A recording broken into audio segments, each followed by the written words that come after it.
नमस्कार, स्वागत छ अर्को रोबो सिरिजमा। म कुशल गौतम र आज हामी कुरा गर्दैछौँ एग्रिकल्चर रोबोट्स अर्थात् कृषि क्षेत्रमा प्रयोग हुने रोबोट्सहरूको बारेमा। कल्पना गर्नुहोस् त खेतमा मान्छे होइन रोबोटले काम गरिरहेको छ। एग्रिकल्चर रोबोट भनेको एउटा यस्तो स्मार्ट मेसिन हो जसले खेतीसँग सम्बन्धित कामहरू स्वचालित रूपमा गर्न सक्छ। यसले बिउ छर्ने, पानी हाल्ने, मल छर्ने र बाली काट्ने जस्ता कामहरू गर्न सक्छ। यसमा एआई, सेन्सर्स र जीपीएस जस्ता मोडर्न टेक्नोलोजीहरूको प्रयोग गरिएको हुन्छ। यो रोबोटले कसरी काम गर्छ भने खेतको अवस्था बुझ्न सेन्सरबाट पत्ता लगाउँछ, जीपीएस प्रयोग गरेर सही ठाउँ पुग्छ, एआईले बाली र झार छुट्याउँछ, आवश्यक मात्रामा पानी, मल र औषधि छर्छ।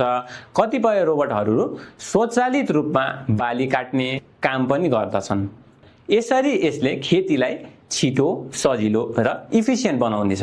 एग्रिकल्चर रोबोटको प्रयोग धेरै क्षेत्रमा हुन्छन्।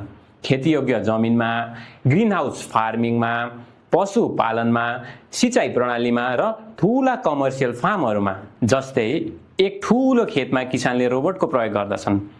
रोबोटले खेतमा घुमेर कहाँ झार छ भनेर पत्ता लगाउँछ, त्यसपछि त्यो झारलाई हटाउँछ र सही बालीमा मात्र पानी र मल छर्छ। किसानले सबै काम मोबाइलबाटै मोनिटर गर्न सक्छन्। यसरी खेतमा ह्युमन एफर्ट धेरै कम हुन्छ। भविष्यमा कृषि रोबोटहरू अझै एडभान्स हुनेछन्। पूर्ण रूपमा अटोमेटेड खेती हुने, एआईले बालीको स्वस्थ निगरानी गर्ने, ड्रोन र रोबोट मिलेर काम गर्ने, किसानहरू टेक्नोलोजी सुपरभाइजर मात्र बन्ने। यसले भविष्यको खेतीलाई स्मार्ट फार्मिङमा बदल्नेछ। यसरी एग्रिकल्चर रोबोटले कृषि क्षेत्रमा नयाँ क्रान्ति ल्याएको छ। यदि तपाईलाई यो उपयोगी लाग्यो भने अटोमेसन र रोबोटिक्स सम्बन्धी जानकारीका लागि हामीलाई फलो गर्नुहोस्। यदि तपाईलाई एग्रिकल्चर रोबोटिक्सको बारेमा अझ जान्न मन छ भने हामीले डिस्क्रिप्सनमा लिङ्क पनि राखेका छौँ, हेर्न नछुटाउनुहोला। र यस्तै जानकारीका लागि रोबो आरम्भको पेज फलो गर्नुहोला। फेरि भेटौँला अर्को रोबो सिरिजमा। हस्त धन्यवाद।